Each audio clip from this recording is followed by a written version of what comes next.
Shalom everyone and good evening from Jerusalem. This is Amir Tsarfati. I'm on a special Middle East update that is going to deal with two major things. One, just about 2 hours ago, Prime Minister Benjamin Netanyahu came out with a dramatic statement that he intends, as the first Prime Minister ever since 1967, since the 6 Days War, since Israel took the West Bank and the Jordan Valley, this is the first time a Prime Minister is declaring that he intends to not only enforce the Israeli law in all of the Israeli settlements in the West Bank, but to annex the Jordan Valley and the northern part of the Dead Sea. For the longest time, since 1967, the international community is looking into the West Bank, the western banks of the River Jordan, as an occupied territory. The problem is, according to the international law, you cannot occupy territory when you don't have a country that you took it from. Israel already has peace with Jordan. Jordan already has a border with Israel. Therefore, if we took the West Bank from Jordan when Jordan was there, how come Jordan does not demand it back? Ladies and gentlemen, this is the first time in history that the world is calling a place occupied territory, but not because we occupied it from someone, but because the world intends to have it for someone else. It's very interesting because you and I know that never in the history of planet Earth there was ever a Palestinian state. The Palestinians themselves do not even exist as a nation. They are groups of Arabs who came from different parts of the Middle East and flocked into the land that was then called Palestine, mostly because of the Jewish immigration into the land of Israel at the end of the 1800s and the beginning of the 1900s. They did not even think for a second that there will ever be a nation that will demand its own state. The idea of a Palestinian state is just something that was born after Israel actually was born, and more so after Israel won the 6 Days War.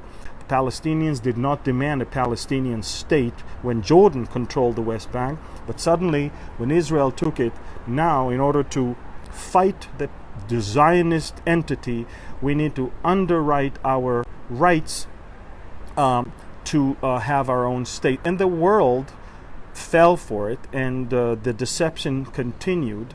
And I would like to divert your attention and direct your attention to a message that I gave. It's online on our YouTube channel called The Deception of the Nations. All the facts are there, all the numbers are there, and you will be quite surprised. However, this is the first time today that a Prime Minister of Israel is acknowledging the intention to annex part of the West Bank as an Israeli integral part of the country.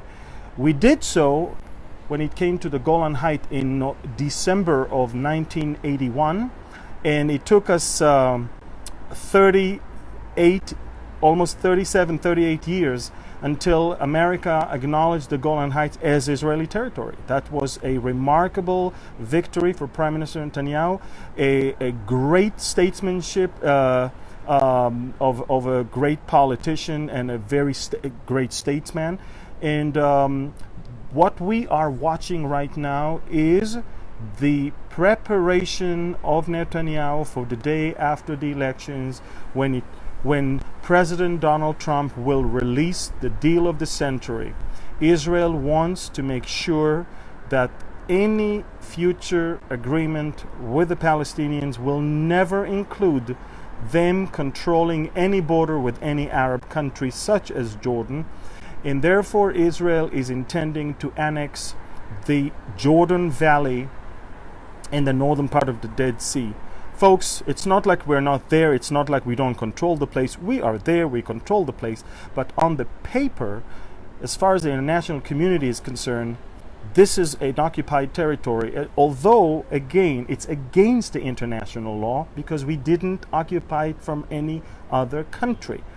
They just prepare it for someone who doesn't have a country at all. Now, this is a remarkable thing. It's an opportunity that has not been there for 50 years and may not be there in the future. Maybe this is one of the reasons we have a president such as President Trump in the White House, and this is maybe one of the reasons we have Prime Minister as Netanyahu as our Prime Minister here in the country. But I want you to know, folks, it is beyond dramatic, and we are going to see how it is going to affect the voting of the Israeli public exactly a week from today. On September 17th, the Israeli people are going back to vote for the parties in the parliament, and of course the largest party will have its leader getting a mandate to form a government, and Benjamin Netanyahu hopes that by declaring that he intends to annex the west part of the West Bank, which is the Jordan Valley, he will get more and more people from the right wing to vote for him.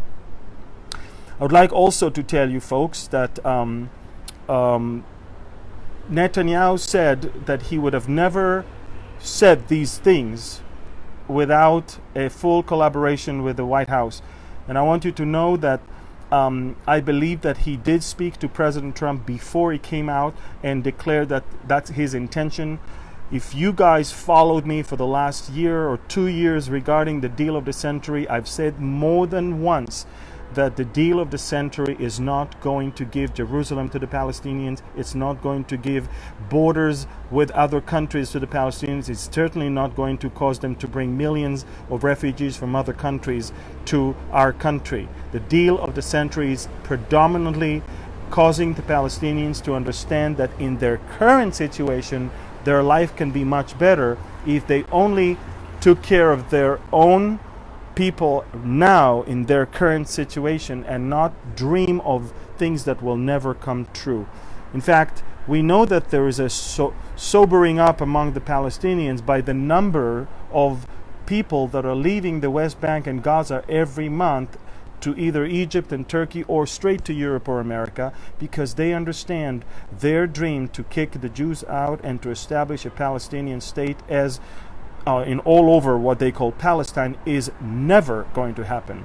And so they sobered up, they understand it's not going to happen, and of course they start leaving by the hundreds every week, by the thousands every month, and we see that side by side with the negative immigration, with them leaving the area, Jewish immigration back into the land of Israel is in full strength, full power.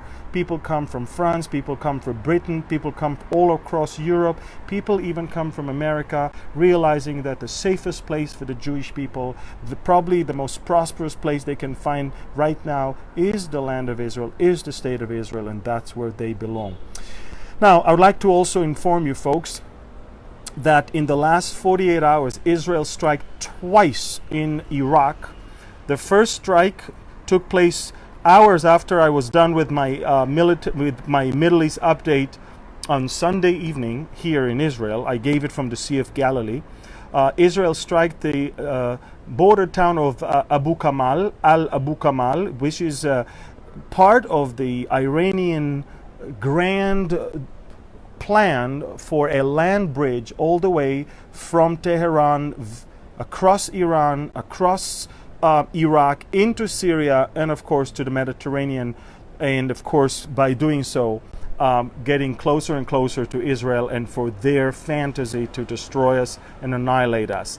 Israel has been targeting that land bridge, and we've been destroying their facilities, their weapon depots, and what we did 2.5 days ago was we destroyed the largest military camp they ever built right there on that border of Abu Kamal on the Iraqi side, and at least 40.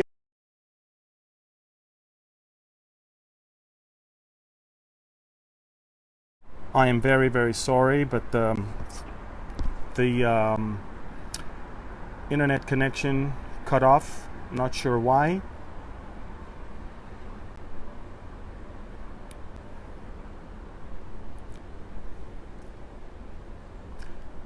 Let's pick it up from where we stopped, folks. I'm sorry. I believe there's a lot of opposition to what I'm saying, a lot of opposition to what I'm reporting, a lot of opposition to what I'm teaching, and I'm not sure who interrupted this, but my phone just completely shut down, and I just started all over again. So my point is that Israel striked the border town of Abu Kamal, and at least 40 Iranians got killed. Well, a night later, last night, Israel struck again, and this time Israel struck in a completely different governorate in Iraq, and another weapons depot of Iran was destroyed. The Iranians are outraged. If that's not enough, Prime Minister Netanyahu came out yesterday with a very dramatic revelation that what he exposed from the UN 2 years ago about the site in the Tur Khuzabad in June 2018, Prime Minister Netanyahu exposed that in the site in Tur Khuzabad, the Iranians are having nuclear weapons development there. And this is hidden from the eyes of the whole world. Nobody knows about it. They claim that this is a factory to clean carpets. Well, guess what? The the International Atomic Energy, IAEA, they just went to Iran to check that site in Turkuzabad, and they found traces of uranium. Guys, the last time I checked, you don't need uranium to clean carpets. Well, yesterday, Prime Minister Netanyahu said that there is another site south of Isfahan in a place called Abadeh, and there is one more nuclear weapons development site. And again, Abadeh is southeast of Isfahan, and that tells you that the place is under very close supervision of the Israeli Mossad. I want to tell you something. The minute the Iranians realized we are on top of that, they started cleaning up, they started removing things. We've got in late June everything, and then in late July, when they realized we found it, they dismantled everything. I believe that if the International Atomic Agency, Atomic Energy Agency people will go there, they'll find even there traces of uranium, because that's who we are dealing with. The Iranians are being embarrassed by the hour. It's not even by the day anymore. I'm not even sure what tonight is going to bring. By the way, the night between 2 nights ago and last night, in an attempt for a quick revenge on the Israeli attack in Al Abu Kamal, they fired rockets from Syria towards Israel, and they missed all of them. All of their rockets fell on Syrian soil. And that is, of course, one more thing that they're very, very much are embarrassed with. Ladies and gentlemen, Prime Minister Netanyahu said to the Iranians, we know what you do, where you do it, and when you do it. So just so you know, there's quite a few people in the Iranian circle that are most likely on the Israeli Mossad payroll.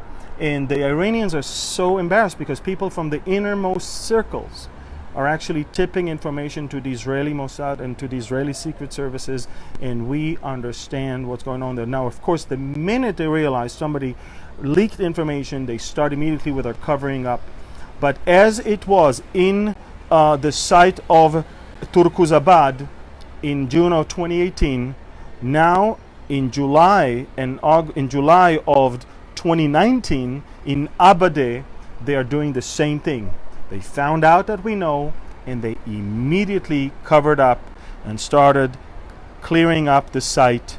And we see it as of the end of September of 2018, they had a lot of stuff, and now there's a gravel cover right over it. Folks, things are heating up. The Iranians, Hamas, Islamic Jihad, Hezbollah, who else?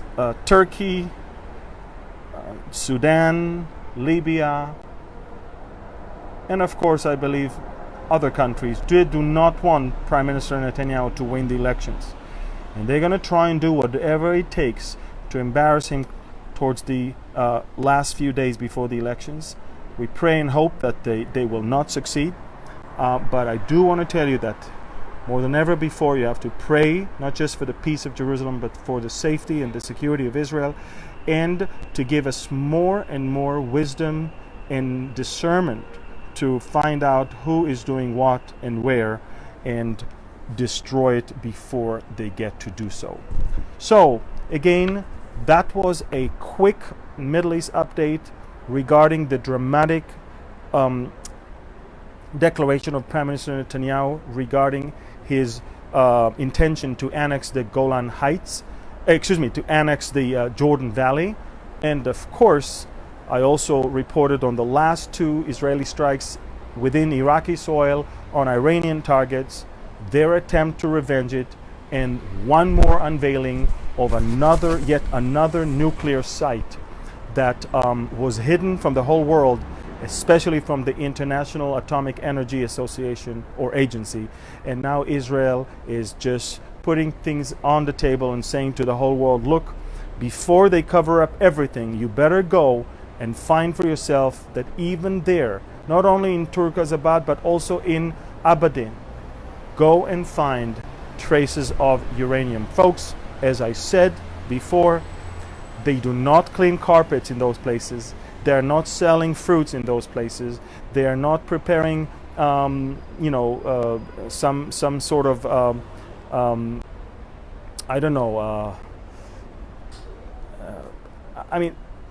what I'm trying to say is that they are deceiving the world, and I hope that President Trump is not going to fall into the trap of believing them. Now, I know that the National Security Advisor John Bolton was fired.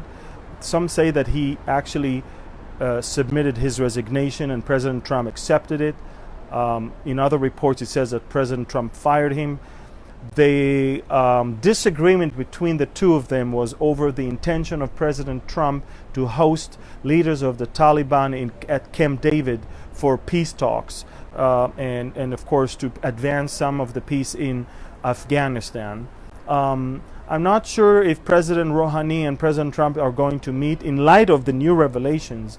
I'm not sure if they're going to meet in the UN at the end of this month, but at least with the Taliban, President Trump thinks differently than Ambassador Bolton, and it's a great loss for us, Israel. Bolton is a true friend of Israel, and we truly hope that he is going to be replaced by someone as good.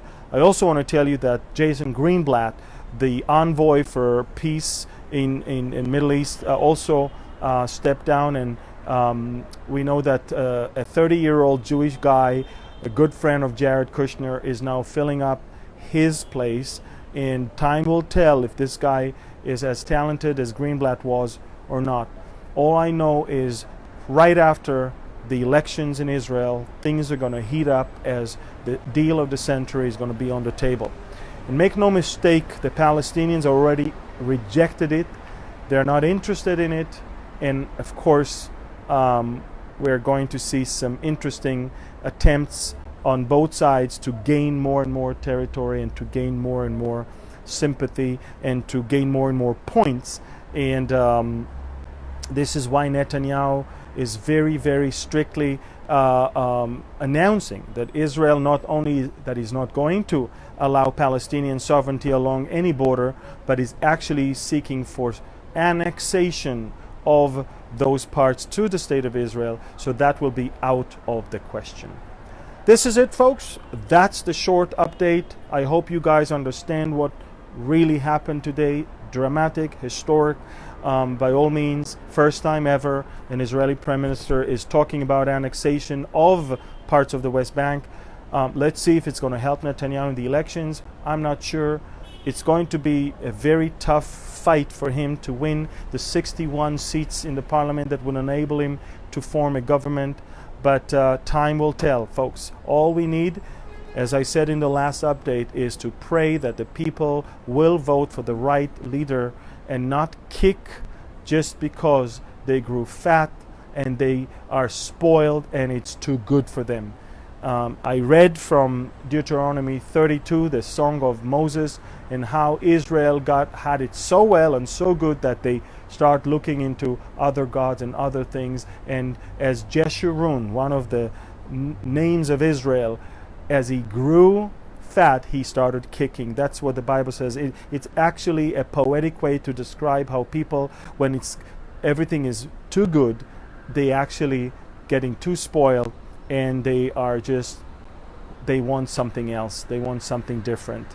I hope it's not going to happen. I pray and hope that the people of Israel will be smart enough to understand that the best person to run the country when it comes to the deal of the century, when it comes to relationship with President Trump, President Putin, and with other world leaders, is no one else but Benjamin Netanyahu. And the same goes with America. Next year, I hope people understand that the lunatics of the Democratic Party are nothing but a great disaster, the best president America had in so many years, and the one who turned their economy completely, and the one who returned to America its greatness.